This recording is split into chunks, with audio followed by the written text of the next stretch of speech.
Well, Jackie Martling is here right across from me. I'm Peter Bales. This is Stand-Up Memories. Did I ever tell you my story about Olivia Newton-John? I figure we can repeat the story because we're wearing different shirts. I gotta tell you, I love that story. I repeated it, and I'm not gonna forget it. You know what? It's funny because for whatever reason, people's names have been coming up along the way, and this guy's name came up. I forget who it was. I was talking to someone about the old times and blah, blah, blah, and Catch a Rising Star. Do you remember Richie Gerstein? I do. There's a blast he became from the past. Richard T. Bear. Okay? Richard T. Bear. And he was on a regular at Catch a Rising Star the first times I ever waited online. I think even just when I went there to see what's going on. And he used to, if I'm crazy, he wrote a song that was a hit for Olivia Newton-John. Did he? And he would bitch about, oh, that dumb broad hasn't got the soul of a piece of white bread. Meanwhile, I think that's his only claim to fame, is that not You Light Up My Life, because that's not her, but a song, you know, a nice, I'm sure we could look at Richie Gerstein. Yeah, he did Honky Tonk. I think that's the best. Hard driving piano. He wailed on the piano, and he was great. And I guess didn't get too far. Well, you know who got very far from working out at Catch a Rising Star on the Upper East Side? Pat Benatar started there. And she was one of the music acts. She was a music act and also waitress and became Rick Newman's girlfriend. She was a waitress? Oh, yeah. I didn't know that. You know who's very, very close friends with her to this day is John DeBellis. Really? Not to John DeBella, John DeBellis. Her and her husband, who I think is still her guitar player. Yeah, and she was, I think she was Rick, and became Rick Newman's girlfriend. And he became her manager. Oh, yeah, she was wonderful. Little inside info. And I don't even know if I ever met her. I don't think she was ever on the Stern Show, in fact. But I just know that from being friends with John DeBellis 40 years after the fact from the infamous Joey Reynolds show, which was that was a fun show. You know, you mentioned John DeBellis, and I was going to ask you about times when you were on stage when things went wrong. Have you ever been? I've been on stage when a fight has broken out. Has that ever happened when you were on stage? My band was on stage in Lincoln Park, Detroit, when the motorcycle guys had discovered LSD in 1971. And there's a brawl, and the owner told us, keep playing. We were playing Gimme Shelter by the Rolling Stones. These guys are beating the hell out of each other, and we're singing, War, Sister! It's, you know, didn't we have, and one time we blew a fuse, and at Sand City, which is now, you know, the Shipwreck Inn in Bayville, and it was a crawl space back in those days, underneath, like in the sand, and we went underneath, the owner, to fix the fuse, and we're like, God, it sounds like a brawl up there, and we went back up, and they said, oh man, there was a brawl. You know, the power goes out. What do I you don't think I've ever been on stage and seen actual fight. Have you seen that? Oh, I've seen it. Yes, I've seen it at Catch a Rising Star, as a matter of fact. Like a mobster or a drunk or Well, I'm not sure if I have told this story before. Nicole will never stop me. But I was at Catch a Rising Star when Jerry Seinfeld was on stage. And it was late, and he's working up there, doing well. But some people had left already. And so it's half a room that he's working to, and they're into it. And then there was only one table kind of on a raised area in the other half. And they're talking and ignoring Jerry. And Jerry, in his way, did I tell this on I told this on the show? Right. Keep going. You can't do that. I got to stop. You know, you got to keep going. I can't believe it. You have to throw something at me. No, she didn't know it. So, you know, go ahead. Okay. Well, a glass. He told that table to be quiet and kind of not in a nice way. And they're over here. He's ignoring them, and he's talking to the bulk. And the glass didn't miss him by that much. And Jerry handled it. He, dropped the mic, and he stands there waiting for the bouncer to throw this guy out. And the bouncer walked over to that table, talked to them for about 20 seconds, walked over to the stage and said, Jerry, I'm sorry you have to leave now. And they escorted Jerry out because it was a mob-connected table that you couldn't throw out, even though they threw a glass and almost hit a comedian. And Hey, that's the business you chose. That's the business I chose. But I remember John DeBellis waiting to go on next, going, I'm getting out of here, and leaving the club. I'm sure. I talked to him. He's in Nicaragua, but we speak here and there. And I'm Catch sure. has a club in Nicaragua? No, John has I think he owns about half of it. He did really well, but he's a great, great character. You know who his best friend was back then, and still to this day, is Larry David. Larry David. You know, they went to all the Yankee games together and all that when neither of them was doing well. You know, but so that was the Beatles thing. I'm so glad that caught on to you. I don't know if that was this week or last week, but I love it. So I've been delving into. I'm from East Norwich, which is on the north shore of Long Island, 40 minutes out from the city, whatever, just north of Oyster Bay. And East Norwich and Oyster Bay are very close, and I've become very good friends with the town historian of Mutton Town, which is a tiny little chunk. Call it a hamlet. Right. And the guy freaked out when I told him what's now the Mutton Town Preserve in East Norwich was my great-great-grandfather's farm in 1850. So the guy freaked out about that. So we've been going over stuff. And my cousin John Hammond is the town historian of Oyster Bay. So we went over the other day, and these guys are in heaven talking about this old stuff. East Norwich is a little tiny town, and it's an old crossroads. Rothman's Steakhouse is there, but Rothman's has been there forever because 25A or Northern Boulevard goes this way, and Route 106 goes this way. Right. So even when they were Indian paths, that was a crossway. Right. So there was always a meeting place of some kind. And the first church in East Norwich is just south of 25A on Route 106, but across the street from where the little church is now. The little church that's there now, the cornerstone, was laid by Theodore Roosevelt in 1900 when he was vice president, because the other church across the street had burnt down. And that's why all the old graves with all the old Martlings are up there, because the church was there before it burned down. The church was built by Walt Whitman. Now, Long Island's. No, hey, hold own. on. That's not the punchline. So when they found out years later, they were all excited about the history of, wow, the church was built by Walt Whitman. But it wasn't the Walt Whitman you're thinking of. A different Walt Whitman? It was his father. Oh. Walt Whitman's father's name was Walt Whitman. And while his father was building the church, Walt was teaching school in East Norwich in the one-room schoolhouse. I mean, how could you grow up in East Norwich and have them not share that? You know, I always jealous. How come they get the mall in Huntington? How come they get? Right. Of course, it was years. I know I had no idea who Walt Whitman. I knew what the mall was long before I knew who Walt Whitman. Leaves the grass my ass. Maybe it's getting Clinton laid, but it wasn't helping me. But I thought that was so interesting. That's an amazing story. Now, you're talking about the crossroads, and that's where East Norwich was. Did the widening of 25A, Northern Boulevard, cut the soul out of just East Norwich? Ripped the soul out of it, because they.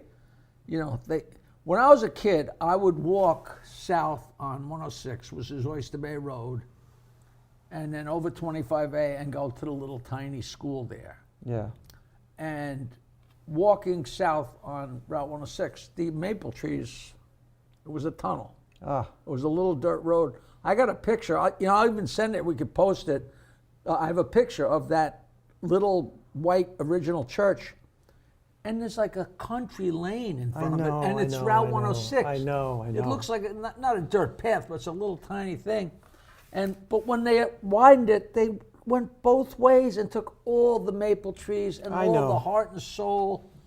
And it was just like, you should see the pictures. Like there's pictures throughout the years of the little general store and Rothman's and, you know, it was. Well, I mean, you can't stop the change. You No. can't, We're lucky we didn't get the cloverleaf. We're lucky we didn't get the big bridge. When I was a kid, until I was like 18, the only person that ever cut my hair was Sam the barber, who had a little barber shop in East Norwich, and both of his sons grew up to be barbers. And where Sam's barber shop is now a rub and tug. It's Really? the healing spa. Okay. But it's funny because Sam's kids, as they got older, well, it was Sam's barbershop. When I was a little kid, the back of the barbershop, the mailboxes were there. Like the boxes for the East, you know, you went to Sam's barbershop to go get your mail. There was no delivery, you know. And his kids grew up to be barbers, but by the end of the 60s, nobody was getting their I know. hair cut. Yeah. So these guys started the East Norw cesspool service. So one day they're cutting your hair, and the next day they're doing your cesspool. I'm like, guys, I hope you guys are washing your hands in between. It's so hysterical. See, that's a microcosm of what happened to Long Island. It used to be small towns. Oh, it was a big deal. Hey, we're getting a barbershop. We're getting a post office. We're getting a post office. And you know. farms. You're talking. That was your grandfather's farm. Great grandfather's. My great grandfather. There used to be Long Island potatoes everywhere, even into Queens. No. But that's as far in as Queens. Long Island potatoes. I discovered under my father's bed. I found all these things: letters from Edith Roosevelt at the Roosevelt Derby. I found a thing called a pickle contract, which was between my great-grandfather, John Coger Martling, the first one, and then it skipped a generation to my grandfather, and then my father was John Coger Martling, so I'm John Coger Martling Jr., but I'm actually the third one. But the two of them were sons of Vincent, who had this big farm in 1850, and they had a pickle contract. I think I found this out since we had this last taping. Cucumbers were an easy fallback crop because it was hard to kill them. So a lot of people grew pickles or grew cucumbers because you could make money. It was a very, very popular crop in the late 1800s, and there were places that what do you do to pickles? Distill them, whatever you do. You put them in brine. Right. And those places were next to the railroads in Syosset and in Hicksville, the places where you brought the cucumbers there, and it was a huge business. And this pickle contract actually says, you know, they bring the cucumbers by the barrel, and they'd pick a few at random to test them, and people made a lot of money.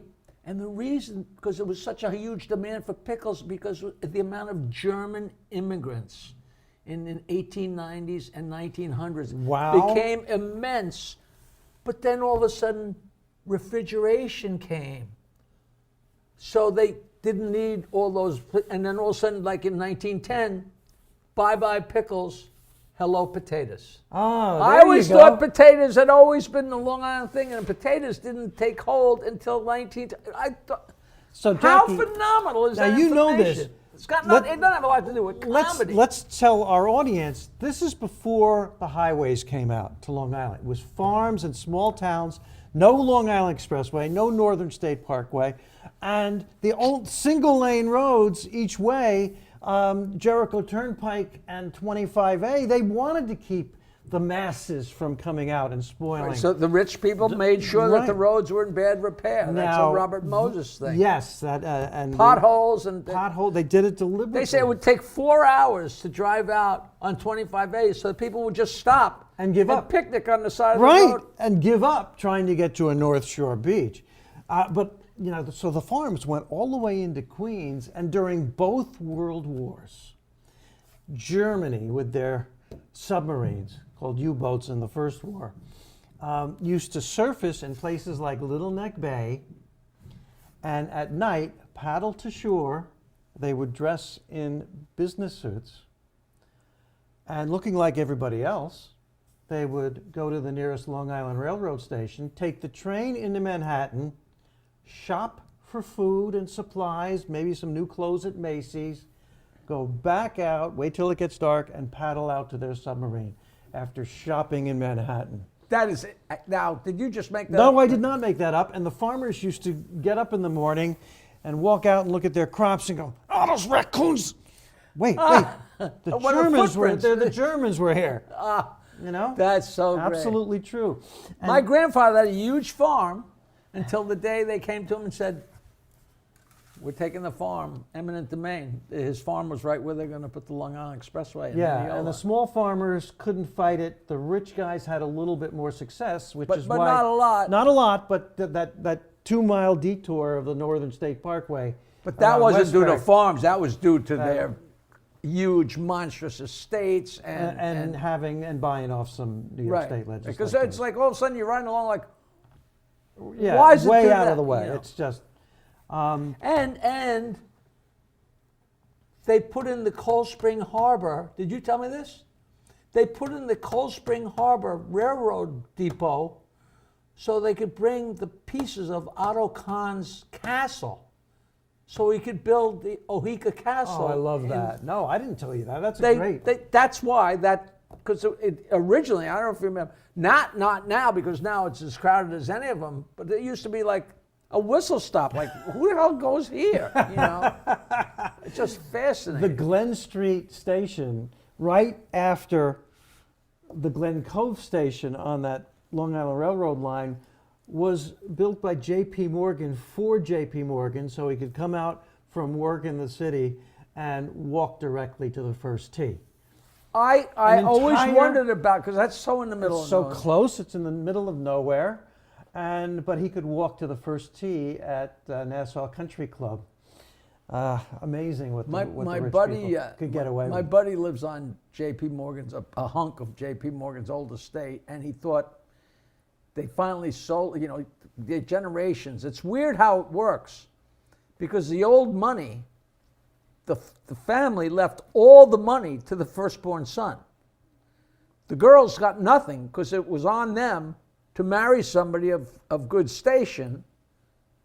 And then, so the money, so you could be, the friend that my friend, I don't want to say names, had, his friend, his mother was a Morgan, a J.P. Morgan, but she was a girl. So she was married to a guy who was very well off, but not J.P. Morgan. And he just found out that the place where he's staying, they sold it, and the gazillionaire that bought it locked horns with him in a good way, and they're in love, and he doesn't have to leave. And like, so he's got this station, you know.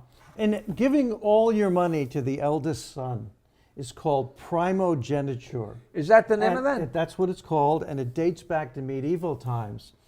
And when we hit the age of exploration in the 1500s, the guys who risked their life to discover new lands were second, third, and fourth sons, because somebody had to mind the store and the money. Yeah, somebody had to stay home and be the duke of whatever. Don't feel sorry for these rich kids, but a lot of them said, I'm risking my life to make my own name and my own fortune. So all these explorers, what were they, second, third, what were fourth they sons, drinking? they could have stayed on the estate, but there was a lot of jealousy about the eldest son who got everything, the title, the money, and the fact that carried to parts of America. You know, my father gave me crabs. We're going to take a short break for about a week. And in the interim, I think I saw a signal. I'm not sure. I guess I saw a signal. We'll be back with a story about Olivia Newton-John that I know you're going to like. I'm going to tell that story every week until I get a positive reaction. Great. So you didn't know Walt Whitman. I didn't know about the submarines. I loved it. Well, I have heard of Walt Do you Whitman. know the Longfellow story? Longfellow? The guy who told me that died, and he was so wealthy and so, you know what? I'm going to save it because it's a long story. And this is, I know it's supposed to be a comedy podcast, and we talk about old-time comedy and good stuff and the Stern Show and all that. But if you're a Long Island, not even a Long Island person, because it all came from New York, or a lot of it came. So if you're interested in that stuff at all, and the great thing now is the Google, because it can sound like we're making everything up, and And it's there if you know how to Google. I don't know how to Google. I know I can Google. I can Google. We'll be back with Longfellow, and it's not a penis joke. Good. Okay. I'm no poet, but my dick is a Longfellow. Remember that one? We'll be back next week. Hey, a new episode of Stand-Up Memories every Wednesday. How exciting is that? Starring me, Peter Bales, and right here, Jackie the Joke Man Martling. Please follow us on social media. Search it out. What is it? Me Space? MySpace, Your Space? TikTok, Instagram, Facebook. Doodah, doodah.